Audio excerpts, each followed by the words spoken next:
Greetings, Earthlings, 'tis I, Outfoxed, and I am the worst video gamer in the world, and you're watching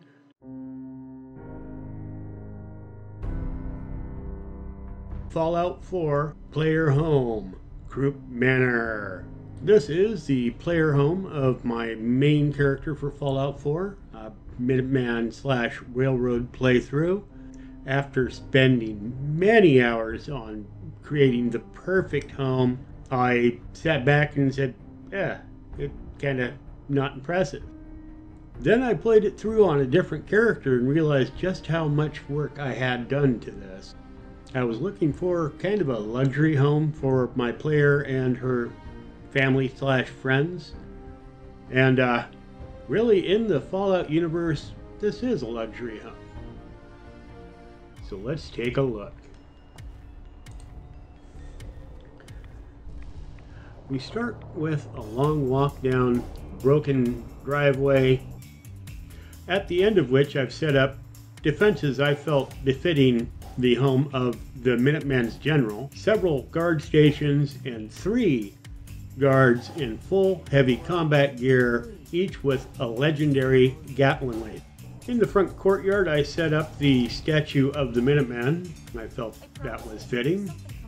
I really liked the fence that was originally at Croup Manor. I didn't have anything to continue it with, so I used junk fence. And yes, I know, fences really don't do anything for a settlement, but it just felt right. Kind of an RP thing, if you will. To add a splash of color, I've alternated mutefruit and hubflowers. And in the back, I added a wire fence because my companions kept falling off the cliff.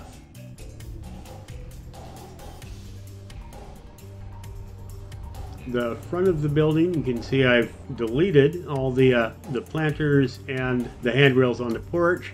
I've replaced the handrails with white picket fence, and I threw in some green plants for a splash of color and to cover up the mistakes in the fence. Of course, I did the same thing on the balcony. And here's the main dining room, complete with a barrel ghoul reaver chandelier. I used concrete walls to patch the holes in the walls. The texture was really comparable to the worn out plaster texture. Here is the player's son, Sean. You can see that he is now as tall as the player. And here we have the front hall and kitchen. You can see I've put up paintings at pretty much everywhere. The kitchen includes a complete functional food crafting station from the mod CWSS Redo by Steve 40 and F. Lip Deasy. And the lower floor, I decided on just kind of a sitting room. On the second floor, the first room, of course, is the bathroom. I set up the bathroom with a bureau, a medicine cabinet. I went with the credit sink, the toilet from Vault-Tec Workshop. And over here, I made a little room to be used as Sean's bedroom. Instead of a poster, I put up a Brother of Steel flag. We've got a chest of drawers and a footlocker containing ranged weaponry and full heavy combat armor. My main character being an unarmed specialist that used leather armor, I felt having full heavy combat gear and ranged weaponry showed the appropriate level of overprotectiveness. And here we have the master bedroom / office, complete with a chest of drawers, a stand for her magazines. The bed doesn't really fit, but I needed something. This is the Black Widow mod by Nick on the Net, and it was out of place, but I really needed something so that I didn't come home weary after a day of adventuring and find somebody else sleeping in my bed.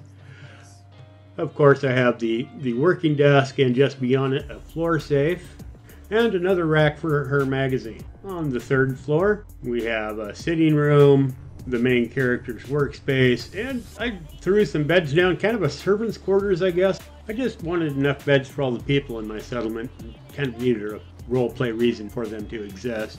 And here we have the balcony. You can see I've repaired the floor and put up white picket fences as hand railing.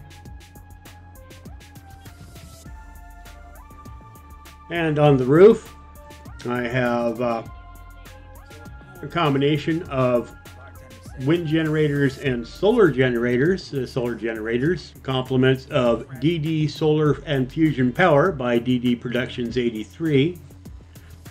Having a constant supply of petrol is, to my mind, unrealistic. And so, solar power, wind power. And that's my presentation. If you were entertained or educated at all, a thumbs up is always appreciated. Leave your questions, comments, and suggestions below. If you want to follow my series, feel free to subscribe. Outfoxed, a glorious tribute to doing things the hard way.